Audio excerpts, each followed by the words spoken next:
നമസ്കാരം. മലയാളി വാർത്തയിലേക്ക് സ്വാഗതം. വരാൻ പോകുന്ന ലോക്സഭാ തെരഞ്ഞെടുപ്പിലെ തിരുവനന്തപുരം മണ്ഡലത്തിൽ പ്രധാനമന്ത്രി നരേന്ദ്രമോദി മത്സരിക്കുമെന്ന അഭ്യൂഹങ്ങളിൽ പ്രതികരിച്ച് കേന്ദ്ര നേതൃത്വം പ്രധാനമന്ത്രി തിരുവനന്തപുരത്ത് മത്സരിക്കുമെന്നത് വെറും ഊഹാപോഹം മാത്രമാണെന്ന് മുതിർന്ന നേതാവും മുൻ കേന്ദ്രമന്ത്രിയുമായ പ്രകാശ് ജാവദേക്കർ പറഞ്ഞു.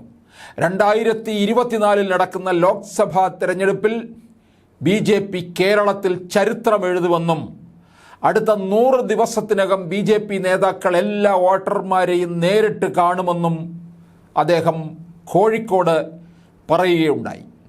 അടുത്ത ലോക്സഭാ തെരഞ്ഞെടുപ്പിൽ BJP ഏറ്റവും കൂടുതൽ വിജയസാധ്യത കൽപ്പിക്കുന്ന മണ്ഡലം കൂടിയാണ് തിരുവനന്തപുരം.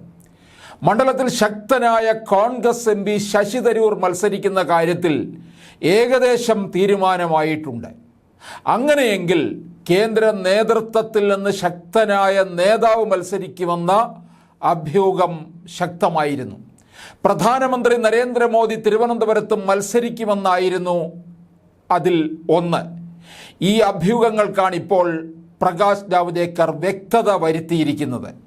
ഇത്തവണ സംസ്ഥാനത്ത് BJP വിജയം കാണുമെന്നാണ് പ്രകാശ് ജാവദേക്കർ വ്യക്തമാക്കുന്നത്. ഇവിടെ MLA-മാർ ഇല്ലാഞ്ഞിട്ട് പോലും മലയാളികൾക്ക് മോദി വലിയ പരിഗണന നൽകുന്നു. സംസ്ഥാനത്ത് BJP പ്രചാരണം ആരംഭിച്ചു കഴിഞ്ഞു. മോദിയുടെ ഗ്യാരണ്ടി കേരളത്തിൽ നടപ്പായി. കർഷകർക്കും സാധാരണക്കാർക്കും മോദി സഹായം നൽകി.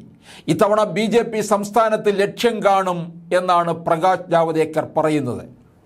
മുഖ്യമന്ത്രിയുടെ മകൾ വീണ വിജയൻ തെറ്റ് ചെയ്തിട്ടുണ്ടെങ്കിൽ ശിക്ഷിക്കപ്പെടുമെന്നും പ്രകാശ് ജാവദേക്കർ പറയുന്നു.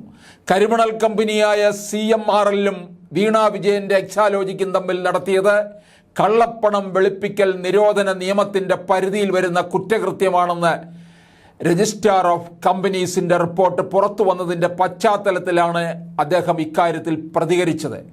വീണ എന്താണ് ചെയ്തതെന്ന് എല്ലാവർക്കും അറിയാമെന്ന് അദ്ദേഹം കൂട്ടിച്ചേർക്കുകയുണ്ടായി.